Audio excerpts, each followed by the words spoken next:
continue to live life.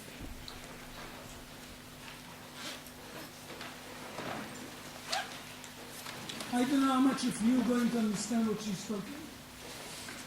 Because there are things like I said, when I went through my cancer, till you don't go through, you don't understand what is me. And I give you a bracha to never understand what she went through with her family. But because I was 20 years in the army, my job was to tell families they lost the children, who got hurt, whatever the story. Whenever I used to go, I used to play cool. The army used to be a doctor, man or a woman. And not once and not twice, the doctor, lost the patient, said, Aharon, take it like. And you have no experience, if you can tell him straight or not. And I used to tell the doctor, you do your job, let me to do my job. And I used to play very cool, but then I used to go home, under the blanket, and cry. A few good hours. This is one of the $1 million questions. Why? 3 Yeshiva Bochrim, Naftali, Eyal, and Gilad came out from Yeshiva, great Yeshiva, going home for Shabbos. Why? But I was saying, when a person from the side change the country, change the people, and you have to give a lot of credits to the 3 mothers. Like written in Eicha, in Medrash Rabbe, as because Rachel, Bezrat Hashem, we get redemption, we saw 3 mothers, Giborei Israel. Listen careful, ask all your questions. There's a lot of hard questions. How they survive, only God knows, and they know. How much you say thank you to Rabbanit Rachel is not enough. And listen careful. So it started first on a Thursday night. We went to sleep early. Within hours, we were in the middle of this unbelievable drama. It took us maybe a couple of hours to understand what's going on. When we got the last location of the phones of the boys in the Hebron area, we lived halfway between Tel Aviv and Yerushalayim. We understood what we're dealing with, and then within a day or two, we started slowly realizing that something about this has become, I don't know, not our personal business for sure. In the first movie, whoever followed the Hebrew, there's a lot of talk about the mishpachot, the families. And I want to apologize, I didn't edit that new movie, it was made for the Shloshim.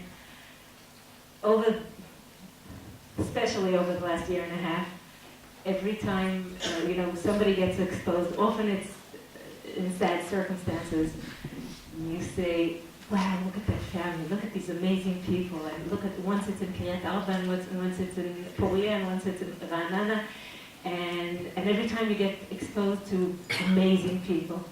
And, bottom line, there are amazing people around here. In this country, in this nation, maybe humans in general could be amazing, but they can also be quite evil. So it's not about us, it's more about what we could be, what we are to a great extent. So I said I won't talk, I'll just take it away. So this is the part where I do Avodat HaMidot, and I make sure that I'm okay with,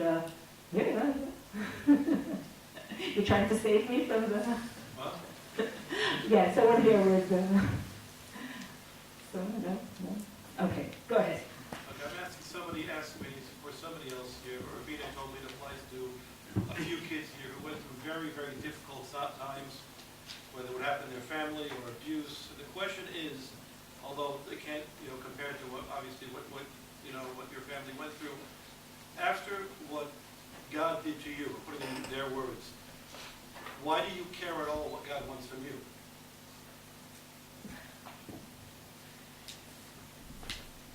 I'm putting it in their words. In their words. Okay, let's see. I'll start with what God did to me, and this could change from one person to another. People, everybody, in any given room, people are dealing with stuff.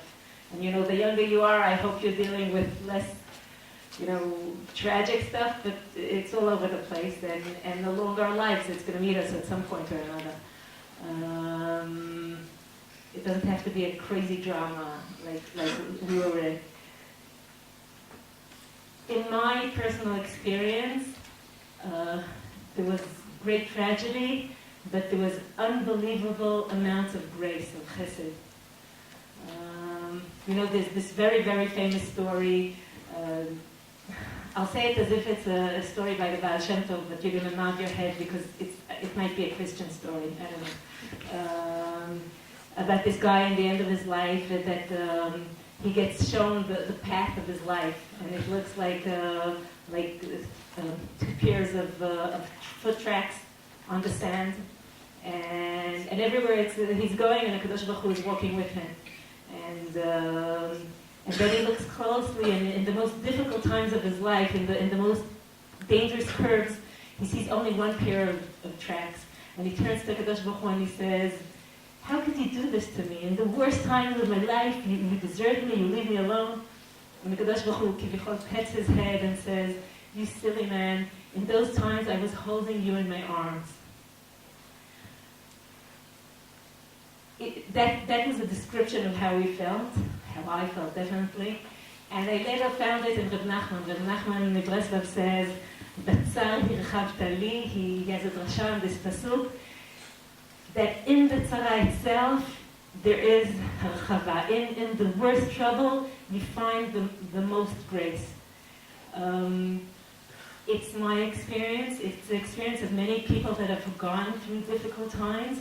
I know it's not always easy to realize it while you're going through it, but for us, it was an unbelievable feeling. I mean, bottom line, we wanted our son home, teasing his sisters, fighting, doing all the silly things that a 16-year-old kid does. We were dying to get him home alive. But around this tragedy, there was unbelievable grace. About a couple of months ago, we were taken by the army in a form of closure for everybody involved, the people searching and the families, to the place where the boys were found in Khalkhul. And it's an area that you can't just drive to because it's Palestinian Authority. And we were standing there, and this is after the areas were narrowed down by the intelligence, and there was, from side to side, the expression, we will leave no rock unturned. Yeah, it's in Hebrew, I don't know if they have the same expression. Yeah. So we were looking there, and there were millions and millions of rocks and caves and holes, and we knew this theoretically, but suddenly it sunk in. What unbelievable grace, chasdei shamayim, divine grace, was that we even found the boys and got to bring them home. And what unbelievable devotion, mesirut nefesh, by all the people involved, it took to make that miracle happen. And that's a big deal. Here in the state of Israel, there were people that, I waited for my son 18 days. I met Rachel Saspokas, she waited for her son 81 days. The mother of Ilan Sadon waited for 7 years. And there are families that never had any closure. At the time people were telling me, the uncertainty is the worst. And I said, I'm willing to be uncertain for 5 years as long as he walks in here alive. But now that we know that it was all over within minutes, I don't know how you can raise this, Baruch Hashem, a happy, healthy family with that hanging over your head.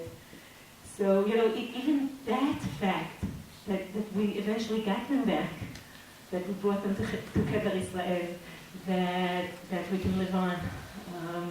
Not to mention the unbelievable goodness that came out of people, that poured out of people, the ability to care, the ability to open up. I don't take any of that for granted. In a world full of bad news, where unfortunately there are hundreds of people that are murdered weekly, and nobody even winks. Here there were 3 kids that didn't come home from school. 2 16-year-olds and 1 18-year-old. And there were millions of people around the world losing sleep over it.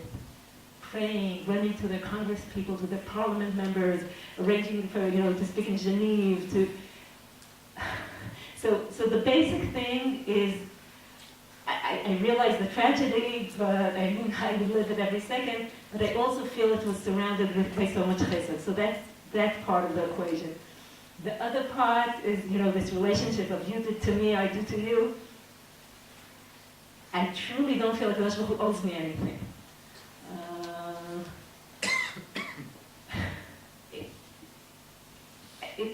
That specific question doesn't start for me. I feel we live a very pampered life in general. I mean, some corners are very difficult, but we somehow have this illusion that with enough technology and medicine we'll all live happily ever after. And it's not exactly that way. It's not a right description of this world. This world has its hardships and it has its evil. When we pray, we say, Oseh Shalom uvoreh hakol. But that's just a PC version of the original pasuk. The original pasuk says, Oseh Shalom uvoreh ra. There's evil in the world. Akadosh Baruch Hu is responsible for that too, I imagine. At least the distribution of it. It's part of what we have to deal with. So I don't know, maybe I didn't get there yet, but in that, making that equation of why do you still expect me to do this, that, and the other if you... No, it's not there. I'm emotionally, I'm not there. Yes? Since what's happened, would you say your views have become more right-wing? And what would your response be to people who are pro the two-state solution? And would you be pro the implementation of the death penalty on terrorists who do stuff like this? Here we go, politics. When I speak to boys, it's politics. When I speak to girls, it's more mushy stuff. My politics didn't change. I was always, not that it's your business, but I always was moderate right-wing. I didn't become more extreme. I didn't become more naive. I'm very hopeful one day we'll live here in peace. I'm not willing to risk our ability to defend ourselves. So that's just the general terms. Specifically, who cares what I think?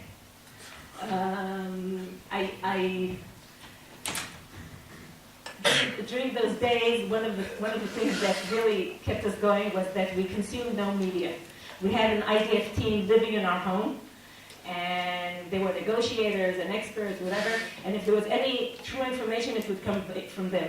And we didn't read newspapers, and I didn't even view the interviews I gave. But a few months ago, I stumbled upon an interview that I gave during those days. I think it was 10 days into the kidnapping.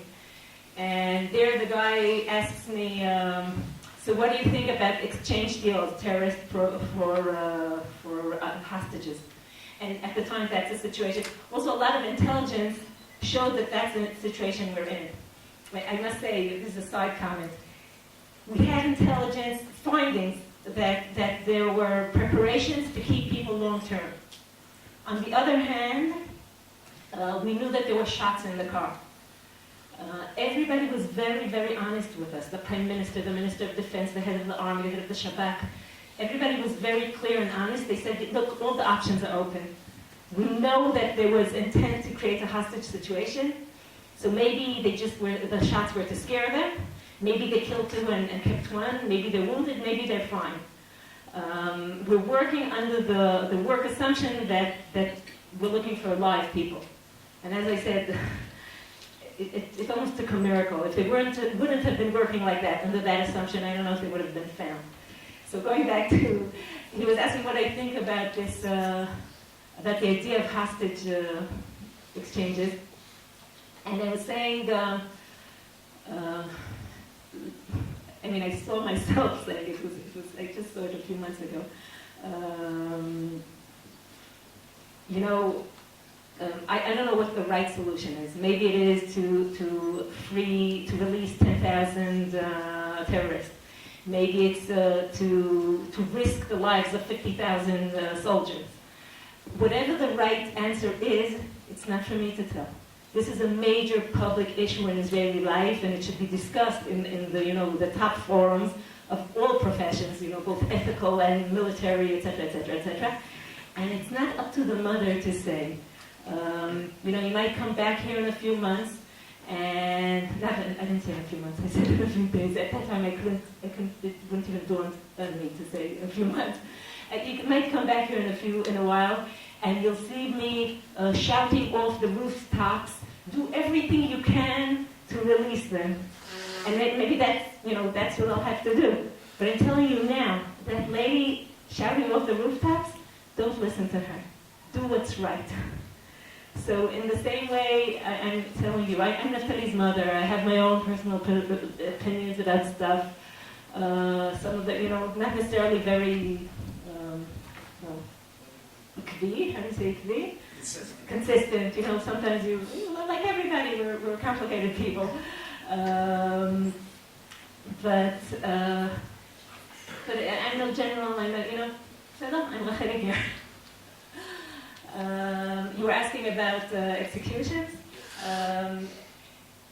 It was 7 o'clock in the morning, Erev Rosh Hashanah. I got a phone call from the Shabak, and they told me that 3 months after this all happened, there was a battle in Hebron, and the two terrorists that were on the run for 3 months there was a battle and they were killed.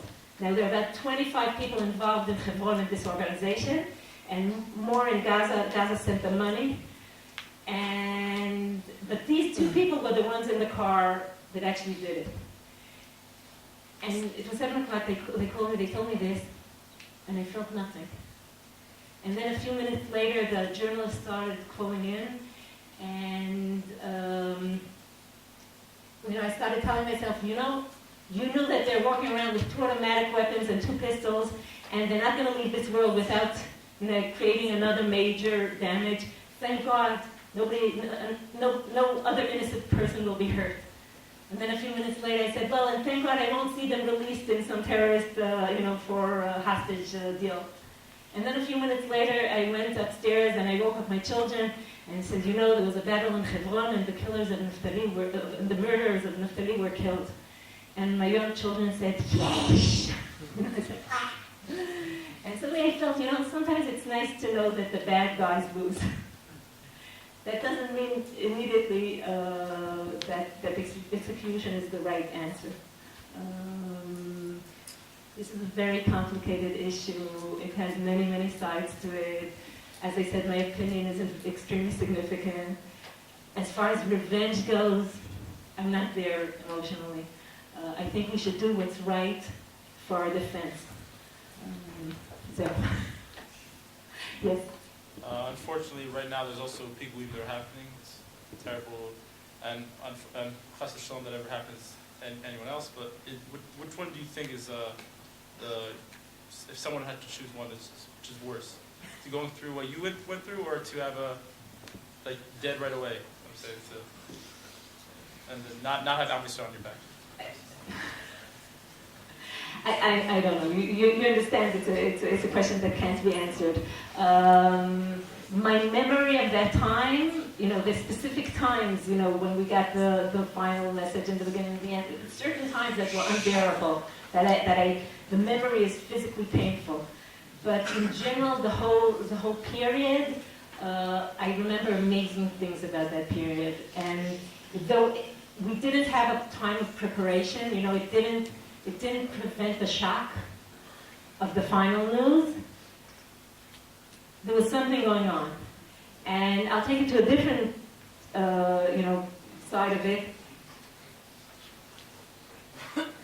Just as an example, there's a little community next to Phoenix, Arizona.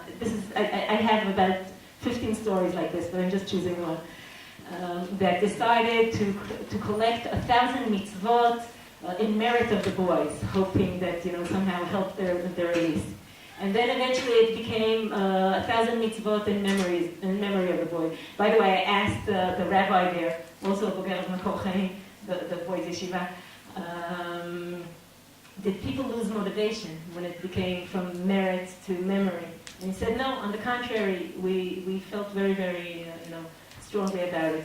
And they made this little clip, and it's a kind of community where people say, my mitzvah is to put on tefillin once a week, or my mitzvah is to kasher my kitchen. And the rabbi's children said, I'll try not to fight with. After that clip, a lady came to me in private and she said, my mitzvah, I didn't want to say this on the movie, but my mitzvah is I decided to date only Jews. Now, my kid was a 16-year-old, wonderful, wonderful, wonderful 16-year-old boy. In a way, the fact that he has an influence in the world, that things happen on their behalf, and Eyal and Gilad, and that good stuff happens, is definitely, I'm very well aware that the same terrorist could have been, sprayed the bus station and continued on. And nobody would remember any of those names today. Just a couple of months later, Dalia Lankos was murdered across the street from there, in the bus station across the street. And the people who knew her remember her. I don't think the name means anything to you. And I don't need people to remember my son's name. But the fact that something good happened, that there was something going on, is, it's a sort of nechama. And Baruch Hashem, other people that were at the same bus station and were hit by terrorists are now healthy, okay? And then Bina can say more about that. But this life goes in all directions. This is our story. What can I say? Yes? What is life been like for you and your family ever since you went through? And how have you guys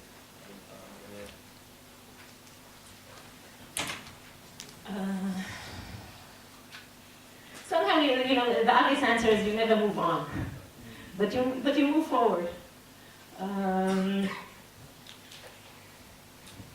Over this time period, I've seen many different models of dealing with loss. And I'm no expert, but I got exposed to it. So I personally saw the families where they say, in our home you don't cry. And they think they're picturing their soldier looking at them, and they don't want to, they want to live up to the soldier's memory or whatever, and somehow crying doesn't work with that. And then I've seen families where at least part of the family says, in this home nobody's going to laugh again. And then you pray for them that, they'll go through something and at some point they'll let themselves and the people around them be happy again. There's always someone that walks over to you and says, we put a smile on our faces, we go to work, we're for our family, we do everything, but you and I know it's just a mask. And over this time, I learned to give credit to that mask because it gives them the strength to function, to do what they want to do. My personal choice, and it's only my personal choice, I can only speak about myself, it's not judgmental at all. Everybody works with their own toolbox. My personal choice is, I don't want to walk around this world with a mask on my face. It doesn't stick well. So, I try to weep when I weep, to cry when it comes, and to be happy when it comes. I try to keep the full spectrum of life, of living. There was an educator in America in the 50s called Alan Parker, and I kind of have my own version of something I heard he says. And my paraphrase is, I can feel sorrow, I don't have to become my sorrow. I can feel pain, I don't have to become my pain. And in my inner landscape, there's so many other colors and forces and strengths and the full, and blessing. There's so much blessing in our life. So that's what I try. And you asked about my family, so I think I hope that's what's coming across to them. My daughter Naama she was 6.5, and she said, Ima, is it true that you still put on your makeup only when you get to work so you can cry on the way? And I almost got a heart attack. But then I said, I wouldn't want her to think it's business as usual. Yeah, Naftali's gone, and we keep on. I said, Naama, it's not like every day the whole way I cry, but I reserve the right to cry. And it's fine. Noga is 10 years old, and one of the first Shabbatot, she was kind of looking at us, asking for permission if she's allowed to cry. And I told her, it's beseder gemur to cry, and you know what? It's beseder gemur to be happy. And if there's something I feel I learned is that some of the people dealing with loss, they feel like they need permission. Like there's a proper way to do this. And if they don't do it properly, they somehow, shame the memory of it. They got things wrong. And what I'm trying to get across to them is, it's fine. Let's keep the whole, the whole spectrum. I feel like when you give enough room for the pain, you have enough room for the joy. Anger is a different business. Yes? Was it easier to cope with what happened, knowing that your son brought together the mistake? Yes and no. In the very private part of our family and our life and whatever, loss is loss, and grief is grief, and I just miss him like crazy. I just want him to be back, yeah. But in the wider picture, definitely, I think we've gone through something. Some of the thing we've gone through could live with us, and yeah, the wider picture is a much more. It's not a great picture. It's a picture with a lot of optimism. Yeah. Where do we go from here? What's the next step? As far as what? I was crying when I saw that video. What should be the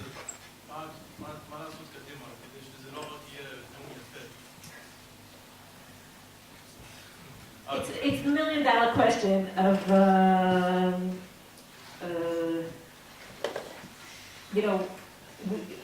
in a way it feels like a high in Jewish life. People, I get to speak to people from different communities around the world, and they say, a miracle happened to us. And I say, what's the miracle? They say, during that time, first in rallies and in prayer, and later in memorials, we were standing together, Haredi, ultra-Orthodox, modern Orthodox, Reform, conservative, so-called non-affiliated Jews. We were all standing together and praying together and feeling together. And the elders of the community don't remember this happening for decades. And you want to beg them to do something for it to happen. You don't have to.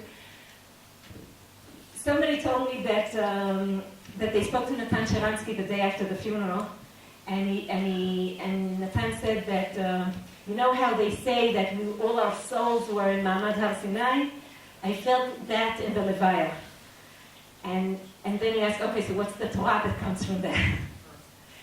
And it's a big question. I don't really know the answer. I have a lot of small answers. But I must say that after the real Ma'amad Har Sinai, within minutes, we were busy with Chet HaEgel. So, when people say 3 months, I don't know how many months, after this all happened, we were in the middle of a very disgusting election campaign here, and everybody's saying, where did the Achdut go? Where did all the solidarity go? Day-to-day life never stays up there, okay? Even after Ma'amad Har Sinai, it never stays up there. The question is, are we moving up? Are we in the direction of tikkun? So some of it has to do with a bit of a change in self-image. I don't know, at least by Israelis, when we say, we're very good at war, we take care of each other at war, Israelis mean it as if that means nothing. That's not the real thing. The real Israeli is how we behave in traffic lights, how we fight in airplanes. That's the real Israeli. And that's ridiculous, I'm looking for, I have a small collection of examples where we were outstandingly, had solidarity, or whatever English, not with the sword over our throat. Like when there was the earthquake in Nepal, we were sending airplanes around the world to find the very last Israeli that got lost out in the mountains. We wouldn't leave one baby that's not even officially an Israeli citizen yet, because we're never going to leave one of our own there on their own. And nothing was threatening us here. Nothing was forcing us to do it. So I have this small collection of times where it's not under life and death pressure. But first of all, having this self-image of we're truly a family, even if you don't feel it every moment of the day. And then it's made up of a million little acts of looking at someone that's dressed differently and believes differently and has different dreams for the Jewish people, and saying, I have a true machloket with him, a true this. I don't agree hardly on anything, but he's my brother and she's my sister. For me, those are major changes. Yes? Do you feel closer with God before tragedy, and if so, in what ways?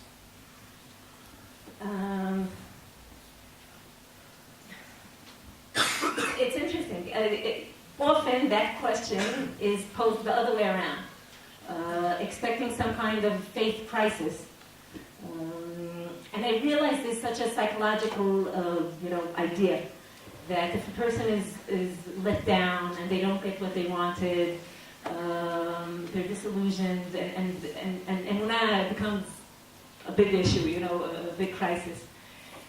For me personally, it seems irrational. Because before there were bad things happening to other people, and I was a believer, and now something very bad touched our life. So what changed? For me, this experience was mostly an experience of fragility, of feeling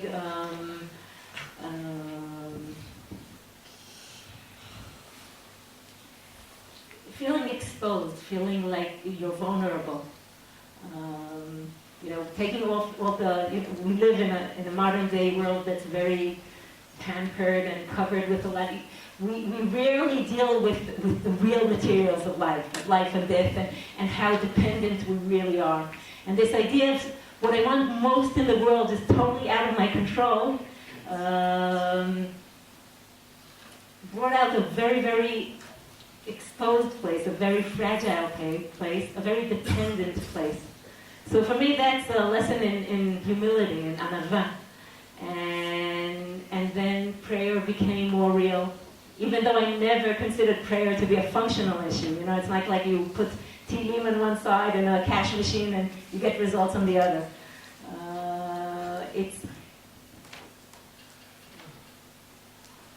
It's for real, okay? It's standing before Kadosh Baruch Hu, just there, and you get better proportions for your life. That's what my experience was. Being in a place that's very fragile was a very real place under all the the day-to-day covers. So for me, it wasn't a crisis; it was more a matter of growth. I can't say it's simple, but it's there. Yes. Could you share some stories about Naftali and who he was as a person?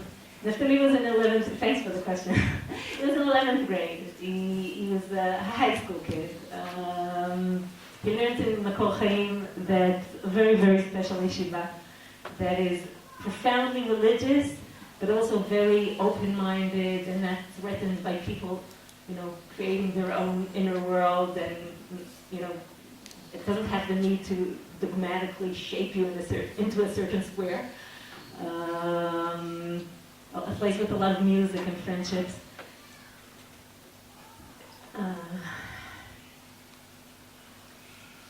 When he was in elementary school, he used to go to a Talmud Torah. You guys are next to the Rova, so there's Zilberman, the guy, Zilberman, no shit. So he used to recite all day, and then one day a week he would go to a special program for gifted children. So So there he would be with secular kids, with girls, with some non-Jews, dealing with, learning math and Greek theology, whatever. And somehow everything lived, he didn't feel conflict. It was fine to be, they learn 7 days a week, so 6 days a week to be in the Talmud Torah, and 1 day a week to be in this totally different environment. And it all lived by him nicely together. He was very sensitive to other people, but very cynical. So he had this very cynical sense of humor, and yet he could notice the person that's feeling out of place and try to, play a mean game of frisbee with them and make them feel comfortable. He loved sports. It was extremely musical. With a 16-year-old kid, you mostly feel everything that's not going to be. During this last year, he created his MP player. He filled it up with every style of music he can put his hands on. And it was classical and jazz and rock and old Israeli songs and he asked me for all kinds of oldies that I like and Hasidic music, and it was all there. And from time to time, his sisters would say, "This is what you're listening to?" And he'd say, "You have to listen to every song 3 times before you decide." And then it became a metaphor. The ability to contain everything. Thanks. It's nice to get a chance to speak about it. Yeah? After 120, what, if any, questions do you have for Akash Baruch Hu? I'll start making a list and,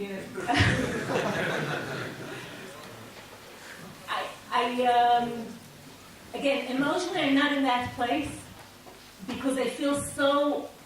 I don't know how Kadosh Baruch Hu runs his world. He wouldn't even find me saying statements like, because of these boys we discovered the terror tunnels, which might be true, it might not be true. I just don't make any assumptions about how Kadosh Baruch Hu runs the world. So, sitting down with that list of questions is something I'm not very busy with. But I'm lucky enough to learn to work in 2 prominent Torah centers. One is here in Matan, and the other is Nishmat. And my boss in Nishmat lost her son, Eitam, and their daughter-in-law, Naama, in the beginning of this terror wave. It was just in Sukkot. It was the first act that started out everything we're going through now. And Rav Eitam was an amazing person. And when his father, Rav Henkin, eulogized him, he said, I can understand everything. I can even maybe understand the savage murderers that killed you. But Akadosh Baruch Hu, I don't understand what you're doing here. What did you think to gain by this? So I emotionally was in a very different place from Rav Henkin when he was saying this. But I can understand what he was saying. He was saying, this young man, Rav Eitam, he could have done an amazing thing for the Jewish people. Amazing Torah, amazing Talmid Chacham. Ways amazing. What were you thinking? Yeah. So he had the ability to, in his eulogy, to ask that question. I'm not in that place, and of course, not him or me have the answers. After 120, that's a very interesting question. First, I'll enjoy the reunion with my son. Yes. Were you in contact with the mother of Ezra Schwartz, and if so, what advice did you have for her? A few hours after the murder, I was with the boys in Nishreinu, and I got to speak to the general group and to the group that was in the minibar. It was very difficult. It was very impressive to see these kids, and they were dealing with everything with such. This is my baby. With such maturity, and even the guy that was sitting right next to Ezra, that I understand later had to leave the country, he was saying with the same breath how the terrorists made eye contact with him, and how he felt the evil of what's happening, and how he couldn't do anything about it as I was sleeping. And then he said, and then I dialed the emergency number, and within 15 seconds, I was surrounded by military and ambulances and a million people trying to help. And he had the ability to realize while we were, in our conversation, that there's so many generations of Jews that had nobody to call in such a situation.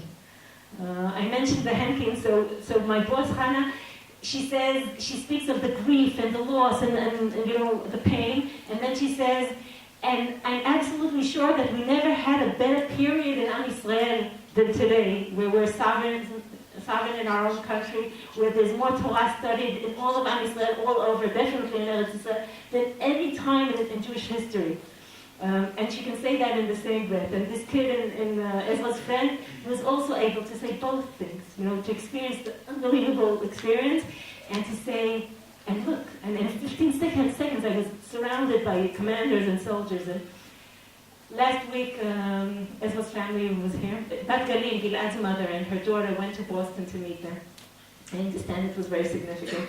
I met them in Oz Vegaon. Ezra was on his way to work in the nature reserve that was started the night of the funeral and is named after Eyal, Gilad, and Naftali. Actually, when somebody was speaking there, they said, Oz Vegaon, Oz is already for Ezra. And I had no advice. I was sitting in front of them and I lost all my words. I felt the raw pain of that very, very early stage, right after the Shloshim, where sometimes you just have to concentrate on breathing and let the wave go and then move on.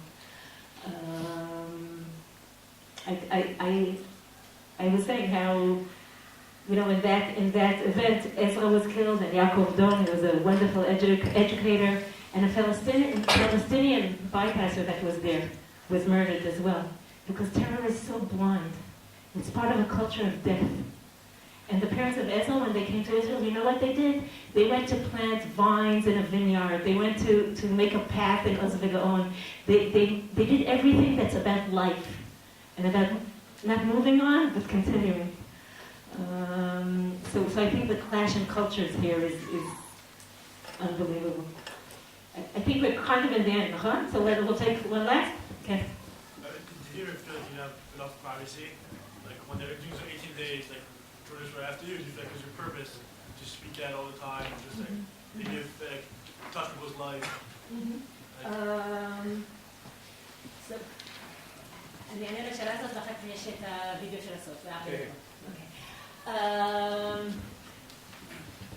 Did I have enough privacy? First of all, I have to say something about from my neighbors, my community, my family.